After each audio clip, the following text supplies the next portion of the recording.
Good morning, children. Today we are going to learn about civics first chapter, democracy in the contemporary world.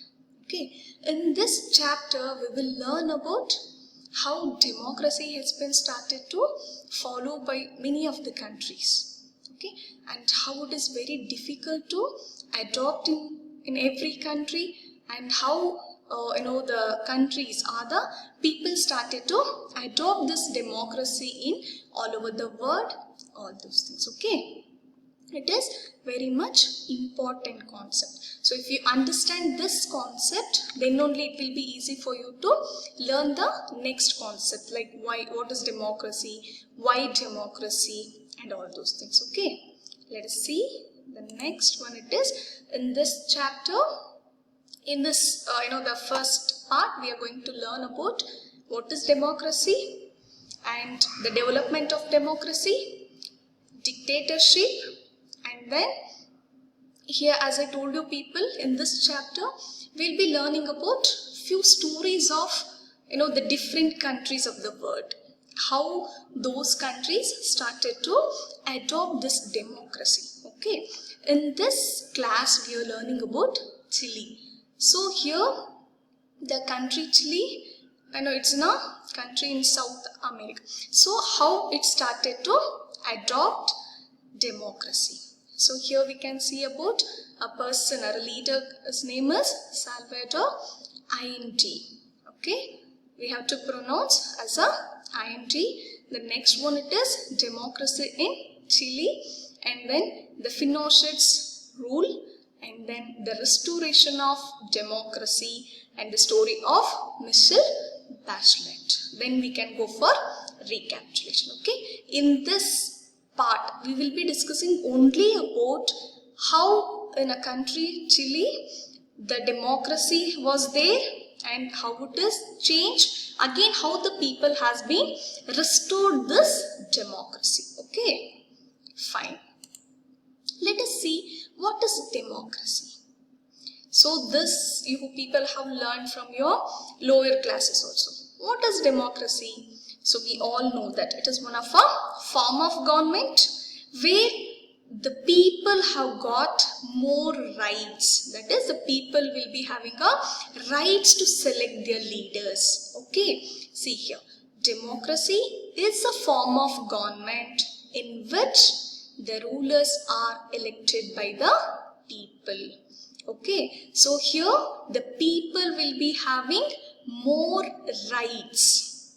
Okay, they will be having a rights to select their rulers or leaders. Okay, so even India is also one of a democratic country, and we are following universal adult franchise. So hope you all remember what is universal adult franchise. Can you people remember?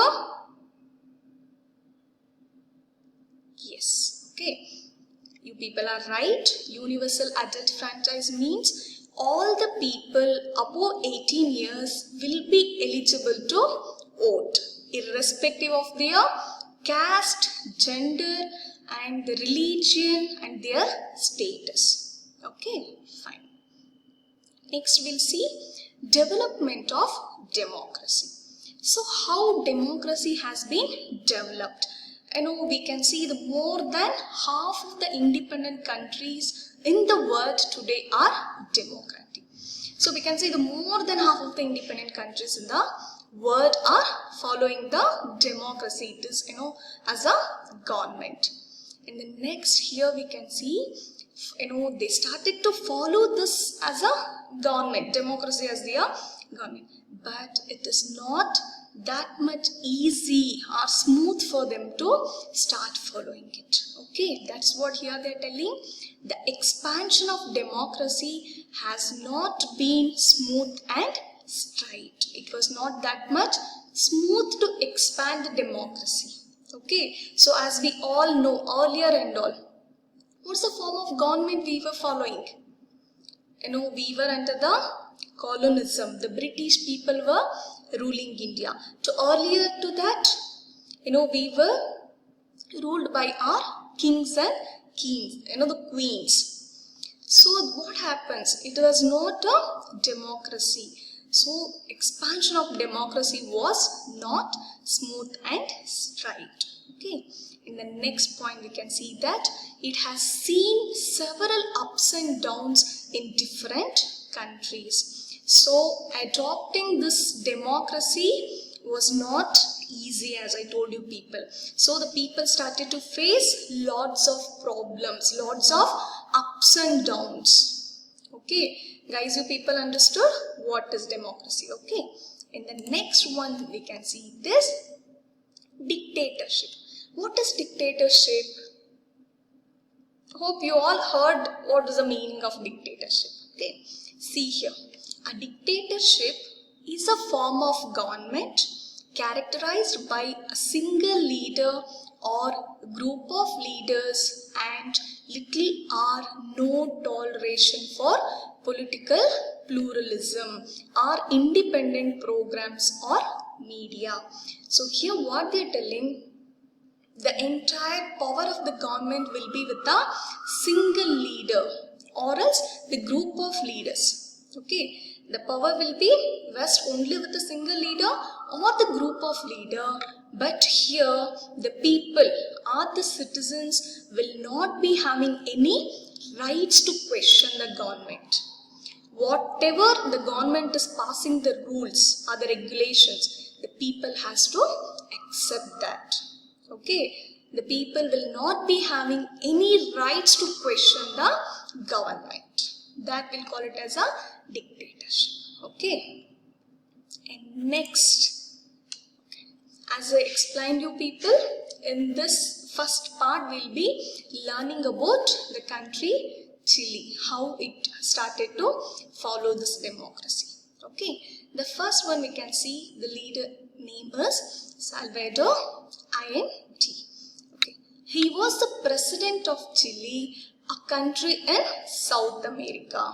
Okay, the Chile is in South America and he was a president. And he was a leader elected by the people.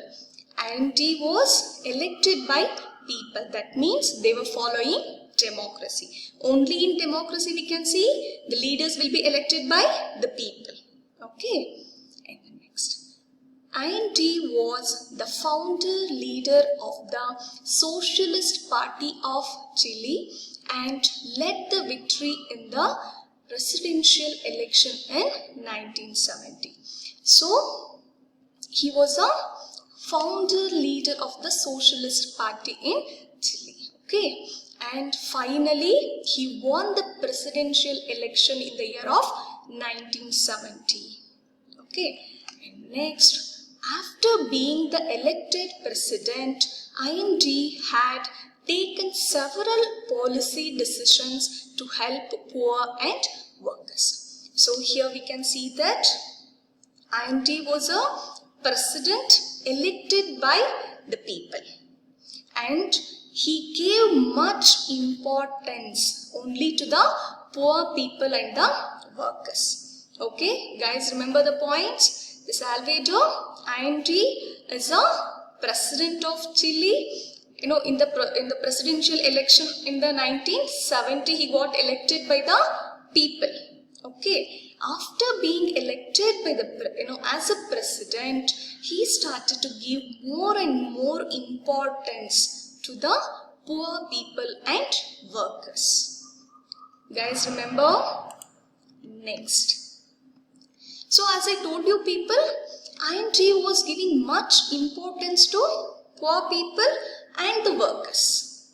So here we can see few policies which has made to improve the life of poor and the workers. The first point, reform of the educational system. So he gave much importance for the educational system, reforming in the educational system. So by providing free milk for children, and he gave educational, the importance, and he started to provide free milk for the children and redistribution of lands to the landless farmer. That means he started to give even much importance to the poor farmers, that is landless people or landless farmers. Okay, and then he was opposed to foreign companies taking away natural resources like copper from the country. So here what happens? He started to oppose, the foreign companies which were taking the natural resources, because we all know that with the name of development, what we will be doing? We will be using much and much natural resources. Yes or no? So that is the reason what happened. IND started to oppose the foreign companies for taking the natural resources from the country. So you people understood? He started to give much importance for the poor people and the workers. So that what happens? He started to give educational importance, started to provide free milk for the children, redistribution of lands to the landless farmers. And then he started to oppose the foreign companies for taking the natural resources away from the country. So what happens? So we saw that he gave only importance to the poor people. So due to that what happened? The rich people in the society and some other political parties started to oppose IND. Okay, see here. The landlords, the rich and the church opposed his policies because he gave much importance only to the poor people and the workers, not for the rich people of the society. And some other political parties in Chile also opposed his government. Even some political parties also started to oppose Allende's, the policies. Okay, fine. Next, we can see the map of Chile, and here it is a flag and is a person IND. Okay, yes. So finally, death of IND. Why? What happened? Why IND has dead? Because we already seen that the many people, the rich people and other political parties started to oppose IND and his policies, because he was giving only importance to the poor and the workers. So that is the reason what happened. On the morning of 11th September 1973. Remember the date? 11th September 1973. The military took over the seaport. The defense minister was arrested by the military when he arrived at his office. So finally, the Allende's ministers, so the defense minister also arrested by the military people. And then the military commanders asked the president to resign. So finally even the military commanders asked even IND to resign. But IND did not accept to resign or leave the country. See, IND refused to resign or leave the country. But realizing the danger to the country and to his life, he addressed the people on the radio. So finally what happened? He understood the difficulty, what is happening around him. So due to that what happened? Finally he started to address the people on the radio. Okay, then the military surrounded the president's house and started bombing it. So finally what happened? The military people even surrounded the president's house and finally they started to bomb it. Finally what happened? IND is died. Okay, finally IND died in the year of 1973, September 11th. Guys, hope you understood who was IND, and then what was his policies towards the poor people and the workers, and finally he opposed by the many of the rich and the churches and even the political parties of that the country. And finally death of